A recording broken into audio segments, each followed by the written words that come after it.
Welcome to the New Books Network.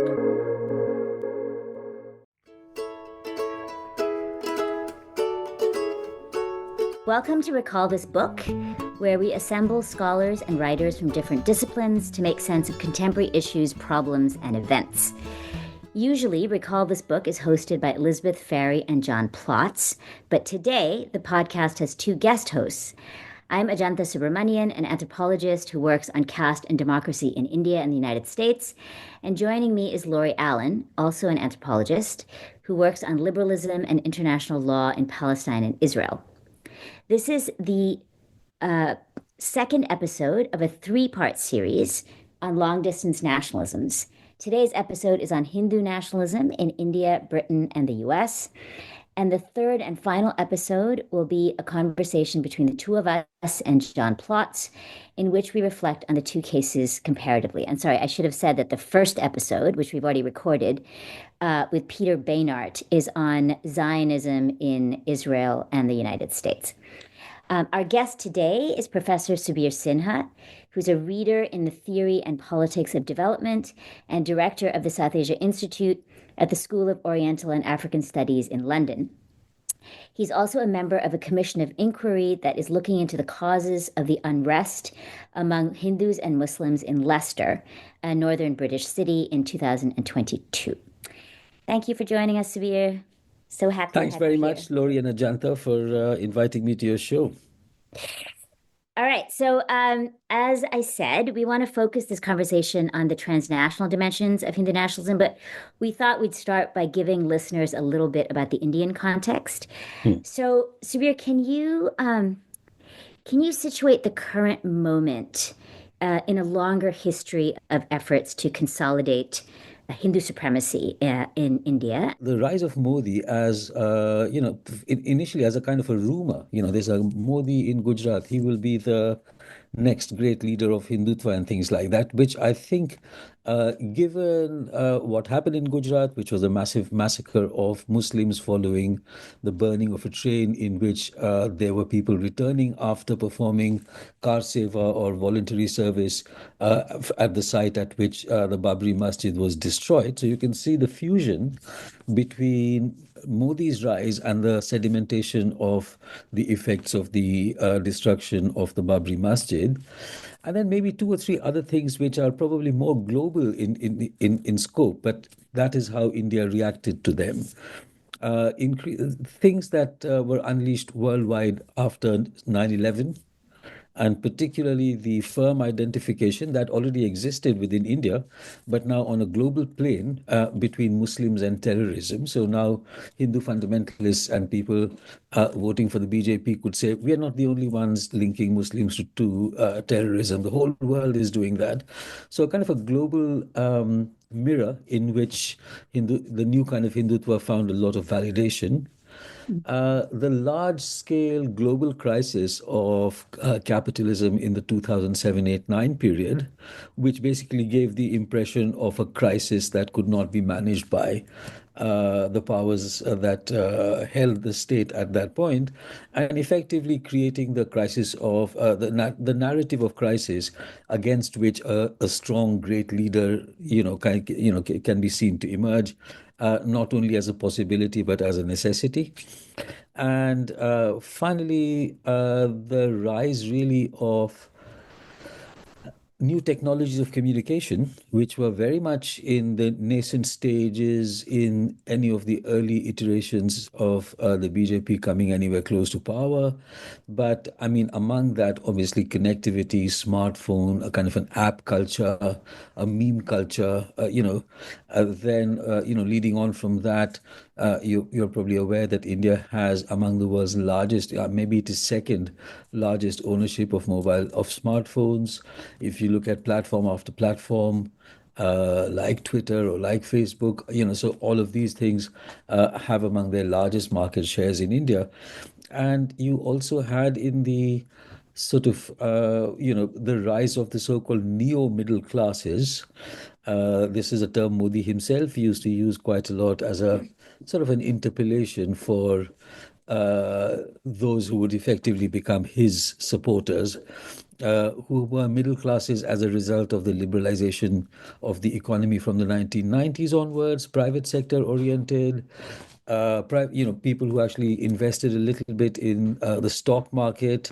So very different from the previous middle class that was very much focused around the public sector.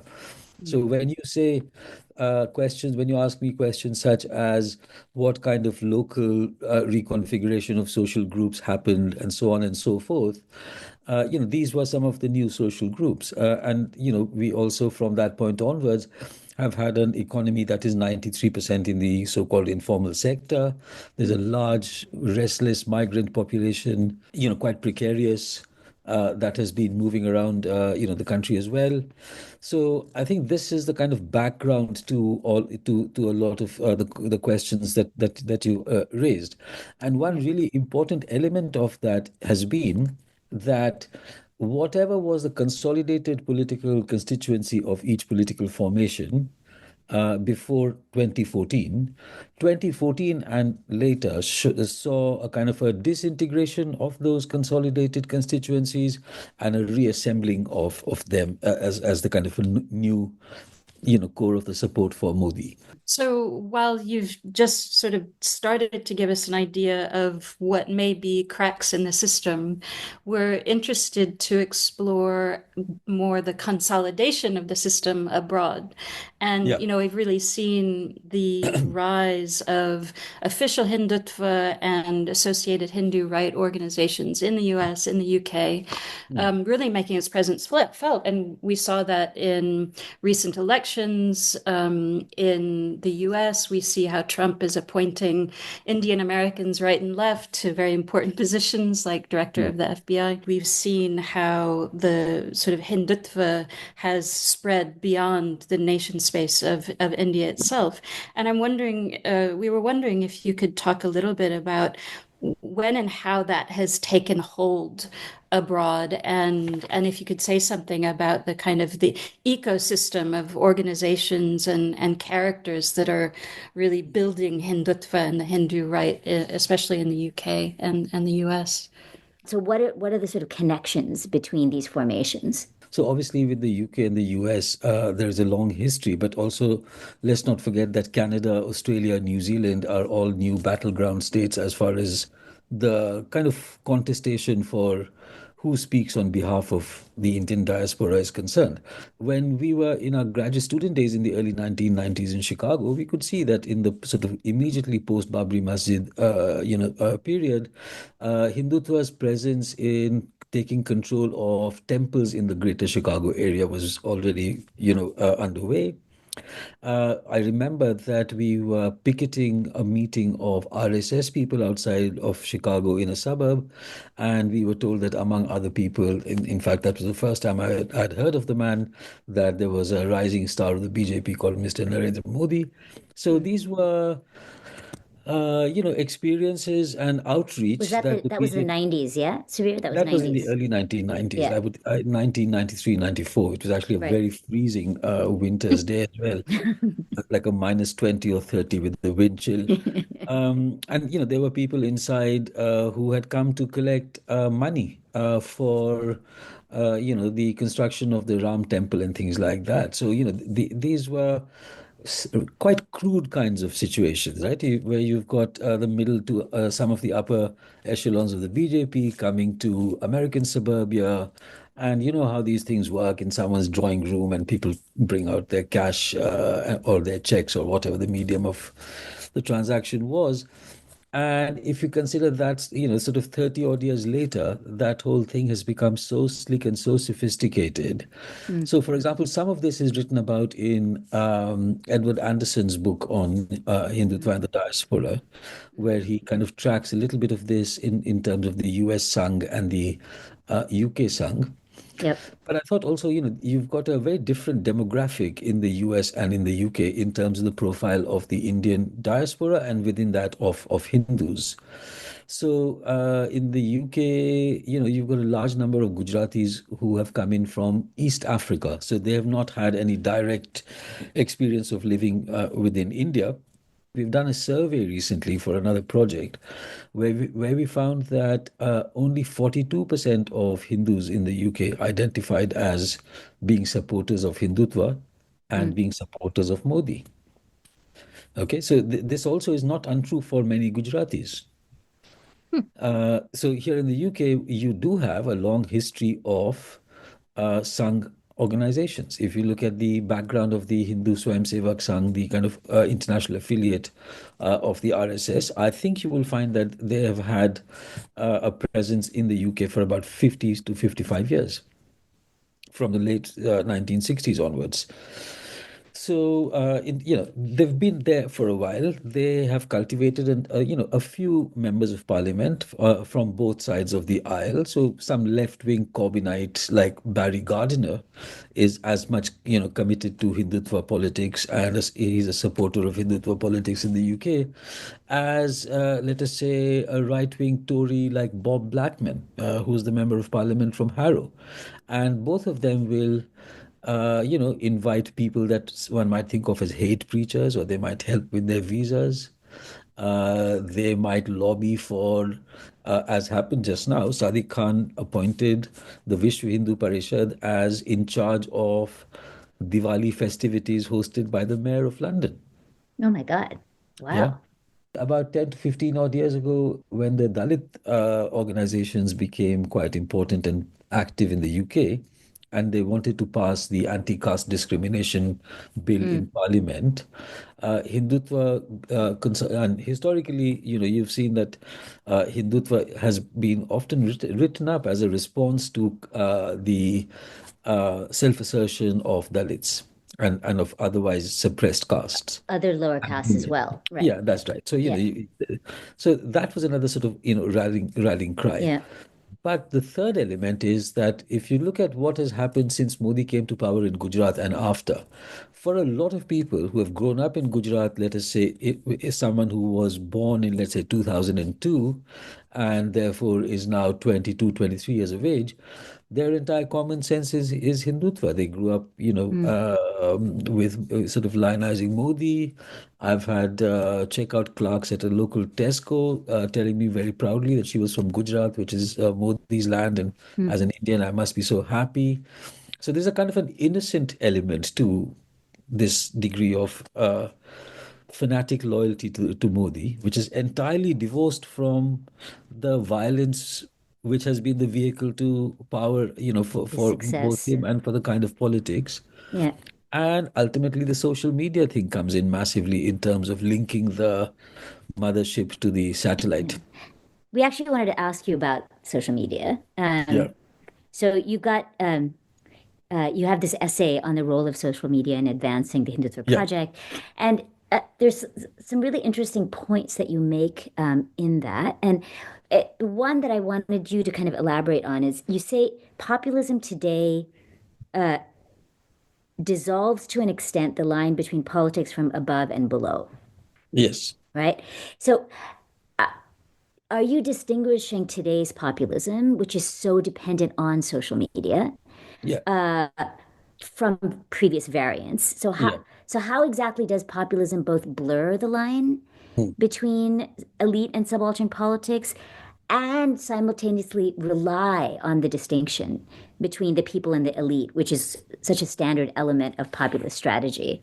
And if you can also speak to the kind of transnational reach of social media, and the power of that in kind of forging a sort of diasporic identification with both Modi in particular and the Hindutva project more broadly. So, populism, in my view, is a very contradictory politics. And in fact, it is necessarily contradictory. There is a popular desire for fascism. We can't just say that it is the all things popular are obviously not progressive, but in the period after, let's say, 2005 or 6, you see that in country after country, a kind of a inversion and a contradictory use of democracy. For example, the use of electoral democracy to narrow the full possibilities of democracy. So Yeah. you use democracy in the narrow sense to kill off its possibilities in the broader sense. And that's very powerful because you are effectively saying, and as Modi and the Hindutva people say quite often, we were democratically elected. Okay, Right. so the idea of always having to have a degree of popular ratification of of the kind of authoritarian rule that we have seen in the last 10 or 12 years is the template for the new kind of populist politics. When you're talking about this ratification process and Yeah, how, you know, uh, electoral democracy serves as a kind of alibi, right? yeah, As a sort of legitimating instrument. yeah, And it's combined in the subcontinent, it's combined very much with vigilantism, right? With yeah, spectacular violence. So there's a sort of yeah. combination of electoral democracy and spectacular violence that work hand in hand. But neither of these ingredients are necessarily present in the diaspora, right? The overseas friends of the BJP, which exist in many, many countries and are an official, well, I think they are not officially linked to the BJP because that would have been illegal. Mm, But they obviously take their agenda as, and work that agenda into diaspora spaces and things like that. And you also have the BJP itself has people in charge of overseas relations. And in fact, two of them were here just before the British election, mm, where they went to different constituencies that have large Indian populations mm. and were part of the canvassing process and things like that. We now have a bit of the vigilante thing because a lot of migrants who are relatively recent and therefore have spent a lot of time in India while this has become normalized seem to think that this is okay. So, for example, in a city in the UK, let's say you're taking out a Ganesh procession to install him for the beginning of the Ganesh Puja period, you would obviously have to take permission from the police. But they would not take permission from the police and be out on the road. That would cause some kind of confrontation with the police, and then social media will create the story of Hindu Mm, pride being hurt by excessive policing, and of course people use that to get ahead in local politics, let's say for the councillors election and things like that. mm, But mm, now you also have the student inflow from India. So if you remember the controversies at the LSE and at Cambridge, where you had two people with strong Hindutva backgrounds from Haryana and from coastal Karnataka and came to Cambridge, to Oxford, and to the LSE, contested for elections of the Students' Union, mm, did not win and were barred from contesting because of practices that were mhm, banned by the two universities.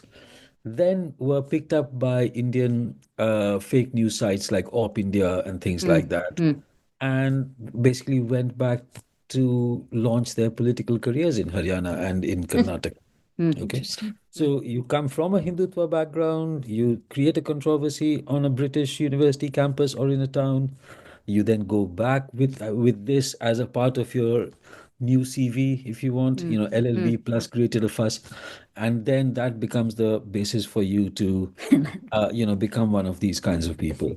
So Mm. it's So some kind of round robin of yeah, offense and pride that yeah, I mean, just as lifts there is a people up floating and element to the diaspora of there is an element of Hindutva coming into these places and also transforming to some extent in these places. So Hindutva's connection with the British far right go back to at least 15 odd years, including with Tommy Robinson.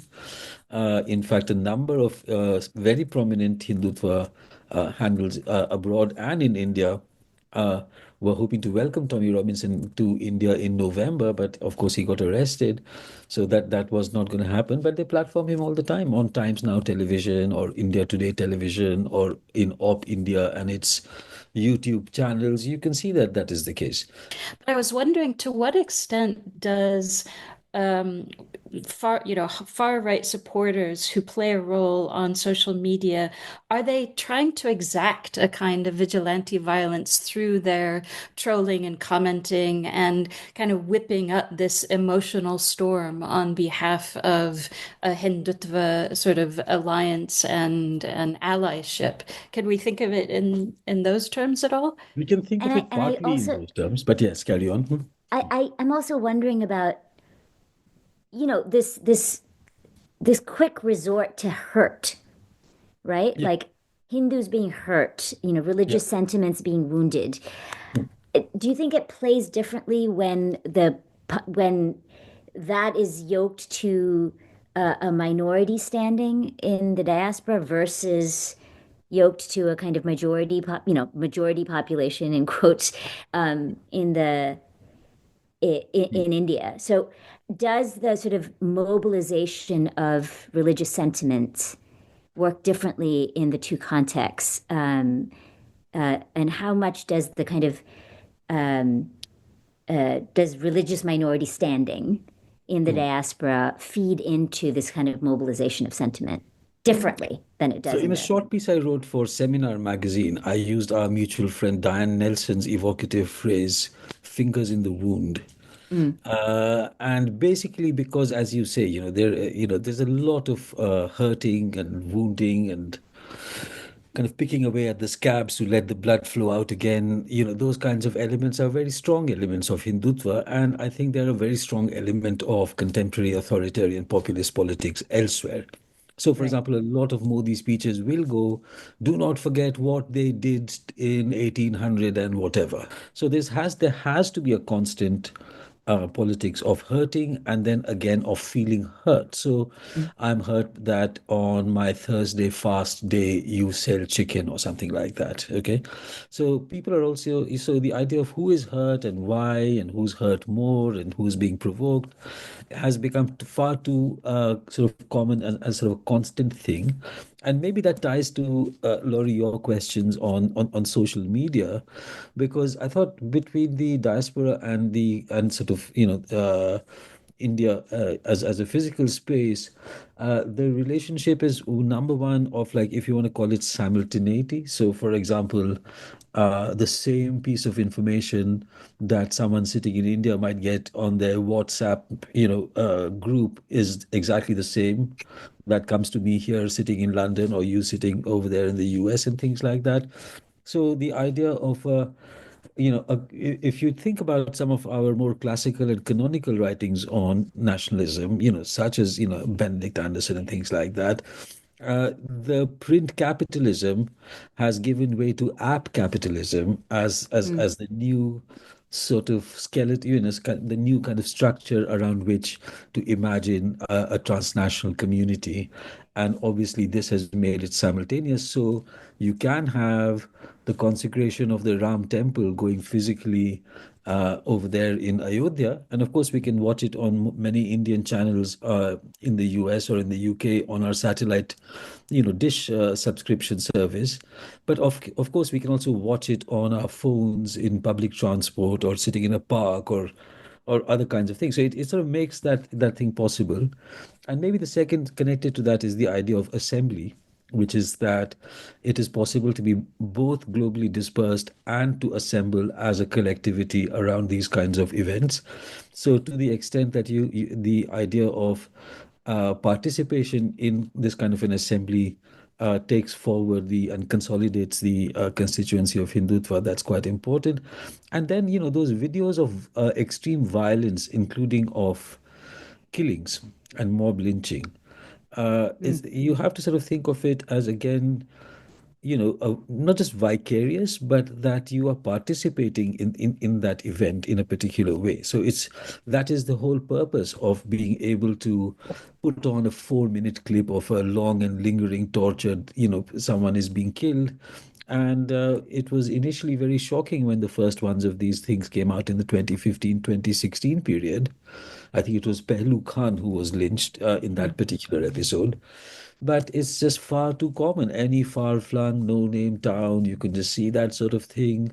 Songs become quite important. So Kunal Purohit's book on H-pop, the hate music that has come out of Hindutva, you can see that, quite easily, people listening to that in the diaspora and things like that. So I would say that, the connection that social media makes between diaspora and, uh, you know, at the same time, I mean, when the thing kicked off in Leicester, the first information I got was from a school WhatsApp group, and this was a school I left at the age of 12. I did. This was not even my high school, and effectively it said, "Come on, Hindus of the UK, we are doing it here in India. It's your turn to show what Wow. we are made of. In UK, or in Brampton or wherever in Canada and things like that."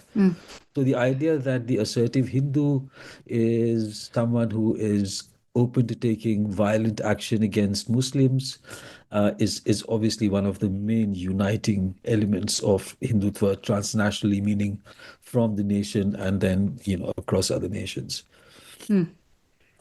But in places like the US and the UK, it's really mediated or translated into different terms these days about Hindu phobia, right? And people claiming being victimized by Hindu phobia. And rather than it necessarily being expressed in these kind of street battles, although we do want to talk about some incidents in the UK where that did happen, it seems like there's a different manifestation of victimhood or discourse of victimhood in the diaspora, don't you think? Yes, very much so. And if you think in terms of well, one thing is that you're not properly a minority abroad if there is the phobia named after you. So you've got to be anti-Semitic or Islamophobia. Now there is, I think, a big push for Hindu phobia to be recognized by Right. universities and national governments or regional governments as a form of discrimination. In the US context, the Hindu phobia trope Yeah, really sort of feeds off of the sort of anti-Semitism trope, right? And yeah, there's kind of clear alliances being forged between the Hindu right and the Zionist sort of right. yeah. Do you think that that's happening to the same degree? Like these long distance ethno nationalisms feeding off of each other. Do you think that's happening to the same degree in the UK?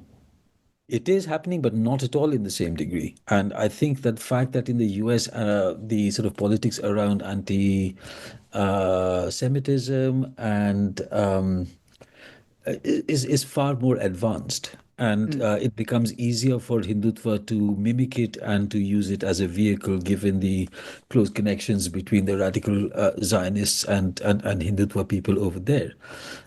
This is not to say that there isn't a strong Zionist presence within British politics, but it does not articulate itself in that kind of way at all. And I wonder if some of the close connections between Hindutva and the British white power far right is basically because that is the more powerful far right identitarian politics. So I think in some ways this is weaker in the UK as compared to the UK, as compared to the US. I mean, I think the US also, there's a kind of triangulation. It's not that the Yeah, white far right is out of the picture, right? yeah, I mean, Laurie mentioned Kash Patel and Vivek Ramaswamy and all of these yeah, folks who are now very much part of the Trump coalition, right? yeah, So, and at the same time, making common cause with Zionists, right? So there's a kind yeah. of mutually reinforcing thing happening across And I all think three that makes Hindus in constituencies. the Hindutva people in the US in a way more confident regarding the politics that they're following and some kind of share of state power that they have enjoyed and seem to be in line to enjoy even more. Here, it's very much within the mainstream. You obviously have a large, well, not a large number, but a number of British members of parliament and mayors of cities and things like that who are of South Asian origin. But also periodically, there are members of the House of Lords who are Hindu, and some of whom who have just been stripped of their lordship or other titles have had close relations with Hindutva. But I think British politics are so different from American politics, and even the way in which elections are conducted and have a kind of a nurturing effect on Hindutva, that I don't think works in the same kind of way. But we are still seeing this kind of turn to claims of Hinduphobia in this country, in the UK. Hmm. And I think it's important to point out how they're used, those claims to Hinduphobia are being used to essentially silence criticism of India and the Hindu far right that's in charge in India in a way that is indeed parallel to how claims to anti-Semitism, false claims to anti-Semitism, are used by Zionists in the UK and the US in a similar fashion to basically silence any kind of criticism of Israel, right? Yeah. So it's interesting to see these parallel claims to hurt sentiment being effective silencers of political discourse to the exclusion of any critical analysis of actual power. No, I fully agree with you on that. And in fact, if you look at one recent episode where Hinduphobia came in, um, I mean, it is at one level also a vehicle for radical groups to become powerful within the Hindu community, so to speak, right? So, in other words, how many temples do you control? What do you control within temples? Who comes to your temples from India to give speeches? Do you host members of the BJP, ministers, and the like? And of course, if you did that and you are from a small town in the Midlands or something, that'll appear quite nice to a number of people saying so and so seems to know leaders of the BJP and things like that. But if you look at the recent one where Starmer on Diwali served meat and alcohol at a Diwali party within a number 10. Yeah, and then right away, one of the more far right of the Hindu organizations came out and saying this was Hinduphobia. And then within about 10 days, Starmer apologizes for having done this. Okay. The same organization gets a number of brownie points for having got an apology from the prime minister. Right. They also had set up something called the Hindu Platform for Democracy, where they advise Hindus in different constituencies on who they should vote for. And people like myself, though I'm hardly the most targeted person, we, often find ourselves written about in social media as being Hinduphobic, and so as being Hinduphobic.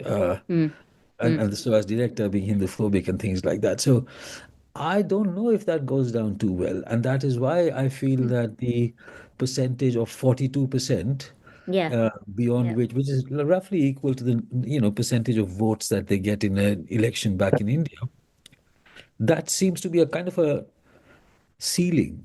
And I don't know if Bengali Hindus will be happy to be lumped together with Gujarati Hindus. And Bengali Hindus eat meat and drink alcohol on Diwali. They're not the ones who are not going to, they don't have a very strong vegetarian culture, so to speak. Yeah. So So, there are so you don't see the kind of silencing and surveilling effects of Hindutva not on yet. your campus, for example. No, It's not not as yet. strong. I think there were efforts to replicate what has happened in the US over here, and that has not happened so far. And as a personal anecdote, at a British Council meeting, I was sitting right next to someone from the RSS who had come from India. And when he heard I was from SOAS, he said, "Look, I mean, we've tried to start a branch in your on your campus. Can you help us? Because we have just not found enough people. We started one in 2017, but we are required to have at least 3 members. And somehow that sort of dropped off, and they've not been able to form another, kind of unit there. And what we also find is that wherever there are strong Dalit students organizations, there are much weaker Hindutva organizations. And So, SOAS historically has had a very strong, I mean, I would say for the last 6 odd years, has had a yeah, continuous presence of quite radical Dalit students. is the relative weakness of Hindutva in the UK to do with just the caste and class composition, caste, class, and religious composition of the UK South Asian diaspora versus the US diaspora, which, I mean, the US diaspora, it, it is far more affluent. Mm, It's far more upper caste. mm. So, how much do you think that makes for the kind of relative strength or weakness of Hindutva in the two contexts? Well, I mean, in addition to the caste and class and regional and religious, kind of heterogeneity that you spoke of, I think something that is very important in the Indian diaspora in the UK is the generational element, Right. which is that there, apart from historic, migration from the 18th century, etc., onwards, um, the kinds of people who came to work in the car factories in Coventry Mm, in the 1950s and 1960s. I mean, they've had two or three or four generations of their families develop here now in places like Coventry, in sort of working class neighborhoods where they probably also up together with people from the Caribbean or Africa or white working classes and things like that. hmm The corner shop as an institution all across the UK, including in working mm, class and Afro-Caribbean and other kinds of neighborhoods. So with affluence comes the desire to separate from the rest of society into suburbia or into gated communities. mm, And when you don't have that kind of affluence, you live with other people within your class position in relatively mixed kinds of communities. And of course, there must have been a degree of urban planning, particularly with respect to placing public housing units in affluent areas as well. So mm, you can have some degree of mixture. And I think one of the major drivers really of Hindutva radicalization has been the affluence over the last 2, 3 decades in such a way that parts of cities, certain suburbs of large cities, etc., have become very particularly Hindu or Gujarati or Punjabi and Sikh and things like that. So I would sort of see the link between affluence and Hindutva mm, in that sort of way. And therefore, I don't mm, want to say that the mm, US and the UK thing is completely different. Maybe there mm, are moves, in the direction of where the US is now, but the multi-generational presence of working class Indians here, the mm, continued sort of inflow of working class Indians. For example, if you were in London, at least in my part of London, almost all construction is now done by Punjabi construction crews like Gariwal Construction or mm, Lalaji Construction and stuff like that, as a kind of replacement for Brexit labor. So there isn't, I don't think, a possibility in which the majority of the Indian diaspora in the UK will become high tech, upper class, suburban, etc., mm. with a lot of life circulating around temples. And I think that I think is a quite different one here. But so that's an interesting point, Subir, because it kind of goes contrary to something I think Edward Anderson said in his book, which is that across the UK, it's especially in places where austerity has, you Mm, know, devoided councils of support for regular people. This is a point also made in a really interesting article in The Guardian about what happened Mm, in Leicester in mm, 2022. yeah. So they're making the point that it's when people are in material need that the Mm. Sangh sort of comes in and swoops in and offers support. And that's where Hindutva can take hold. Do you see that at all? I do see that, and I think it is city specific at one level. So, mm, mm, there are cities which are already quite segregated, Leicester being one of them. You could be in an entirely Hindu area or an entirely Muslim area and things like that. Yeah. And the kind of, public housing is a big issue, and mm, partly for the fact that, among two new groups of people in cities like Leicester, you have Somali and you have Bangladeshi, mm, and then you have a new inflow of people from rural Gujarat into the agro processing kind of work and things like that. So there is contestation over limited public housing. And mm, the other point is actually slightly more tangential in my view, which is that cities used to have funds for social cohesion. mm, So, when there's a new migrant family that comes in, they might be introduced into English language classes, I don't know, civics lessons and things like that. And when austerity took hold and these funds entirely dried up, Mm, the temples became the surrogates for social services in a mm, large way. And in terms of a shrinking stock of public housing, mm, people who were community leaders, therefore also quite often temple management committee leaders, therefore not always, but sometimes also connected to Hindutva organizations, they gained power vis-a-vis, they gained power as a result of what kind of services they could offer. So, I mean, mm, it's not at all uncommon to hear in certain cities that so and so was a very good member of parliament and they looked after us really well. But now that they are no longer a member of parliament, we turn to our community leaders for help in many of these things. mm, mm. So it does It's give a them socializing of care.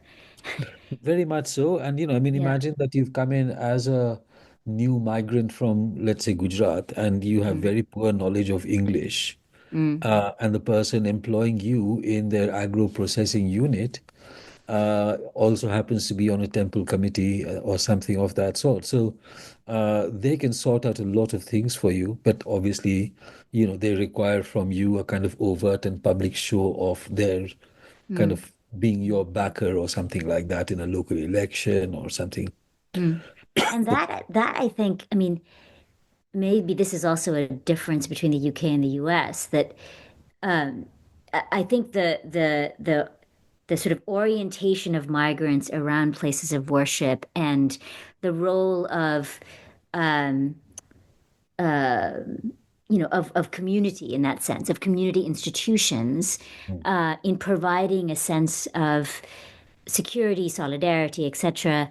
I mean, my sense is that coincided with the 1960s wave of migration into the United States, right? So Yeah, that sort of social infrastructure, yeah, right, that was very much around religiosity, etc., that consolidated much earlier in the United States. And maybe in the UK, the presence of other institutions, labor institutions, is sort of working men's clubs and things like working that. men's clubs, right? These other sort of more institutions that were socially heterogeneous, Yeah.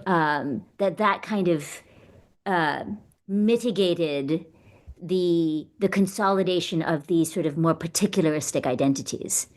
Would you say that Yeah, I that's the mean, case? And then perhaps now with greater austerity and the kind of clawing back of some of these public services, you're having that turn to a more kind of particularistic politics. yeah, and that's sort of, having had some meetings by invitation with some members of parliament and things like that in the last 1 year or two, we find that they have zero clue of Hindutva. So they say we know about radicalized Muslim youth, we know of radicalized white youth, we know about Khalistani, youth who might have some sort of preference for Khalistan, but we always thought Hinduism was the language of, religion of peace and love. So can you, explain to us what is Hindutva and why is it a dangerous politics? This has happened Mm. on 3 occasions in the last 1 year, I would say. And there seems to be, the deputy prime minister has been sort of photographed with people who belong to the Hindu far right here, people who on social media give certificates on who is Hinduphobic or a good Hindu or a bad Hindu and a fake Hindu, etc., etc. So there's a very strange and strong sort of cluelessness. And I really wonder if the 1960s identification of Hinduism with hippie culture Mm. has, produced a kind of a recognition of the underbelly of that particular subculture and of the violent potentialities that were always Mm. there Mm. within This Hinduism. this point about general social cluelessness about the dangers of Hindutva might be a kind of nice place for us to end, because I'm wondering if you see in that cluelessness a kind of possible crack in the potential hegemony of Hindutva in the UK and the US. That is, if more people knew what was being kind of smuggled in with the far right Hindu organizations, might this be a place of fighting back? And you also mentioned Dalit organizations, student organizations. So can you talk real briefly, perhaps, about what you see as options for putting the brakes on this movement especially in the diaspora? I think both the strength and the weakness of Hindutva in India and globally or transnationally is its fusion with Modi and the BJP. So as long as people feel that there is a Hinduism that is not fully incorporated within Hindutva, or that they have forms of Hinduism that they themselves live, which is in some way in conflict with Hindutva, you already have a starting point as a given starting point for a politics that is alternative and things like that. A second one is, as you see Hindus for Human Rights and similar organizations and their branches here in the UK and things like that. And that's okay as far as I'm concerned, which is to, kind of publicly say that you're Hindu and that you're not the same kind, in fact, opposed to the kind of Hinduism and things like that. So that's the second one. A third one, unfortunately, has been switched off, which is that, people on the left and liberals, they think of economic in the last instance. But, we've had dire economic situations in India now going back for a decade, and that last instance just seems to be forever postponed. So I don't see that there is going to be, in the short run, uh, a generalized rejection of Hindutva based on its economic policy incompetence, which is quite phenomenal. The Indian public and the Indian courts have been extremely malleable in terms of accommodating all kinds of unspeakable cruelty and denials of justice. Okay, with a fair amount of support from the electorate as well.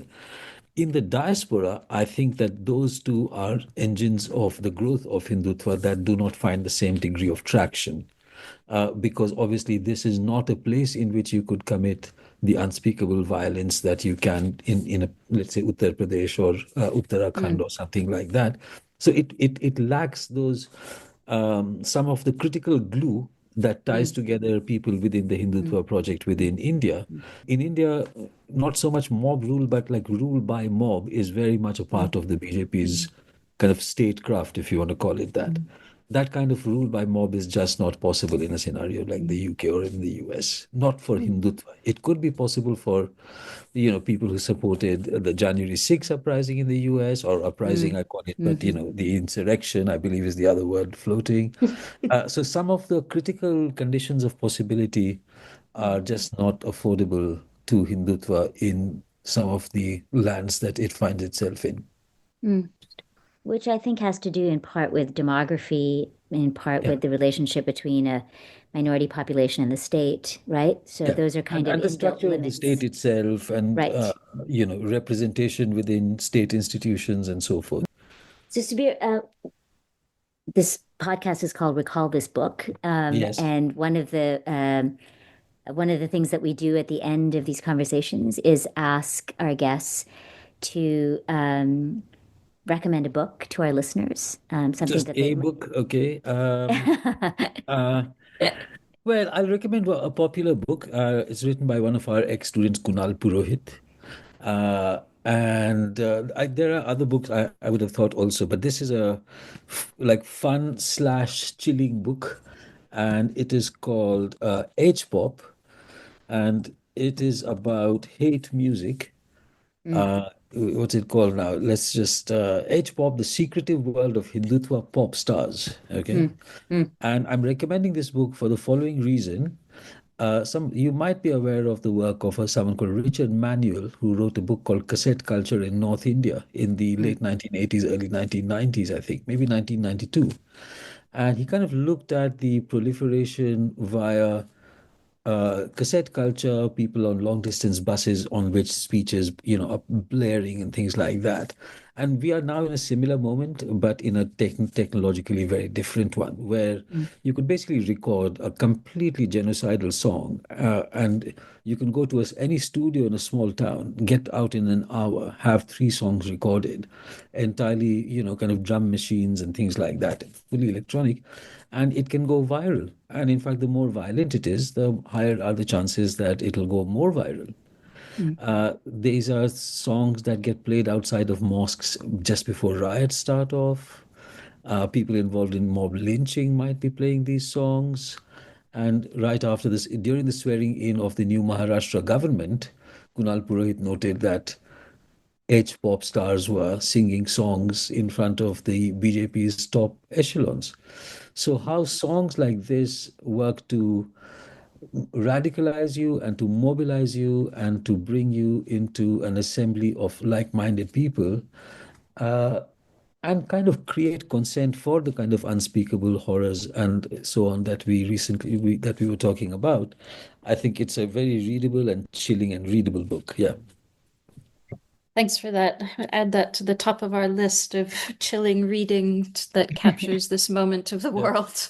Yes, very sad but true. Yeah. Thank you so much, Subir. This was great. No, thanks. This was good fun. And send me a link so I can send it to my students. Absolutely. Yeah. Yes. Recall This Book is the creation of John Plotz and Elizabeth Ferry. Sound editing is by Kamaya Bagla, and music comes from a song by Eric Chaslow and Barbara Cassidy. We gratefully acknowledge support from Brandeis University and its Mandel Center for the Humanities. We always want to hear from you with your comments, criticisms, or suggestions for future episodes. Finally, if you enjoyed today's show, please forward it to 5 people or write a review and rate us wherever you get your podcasts. Thanks for listening.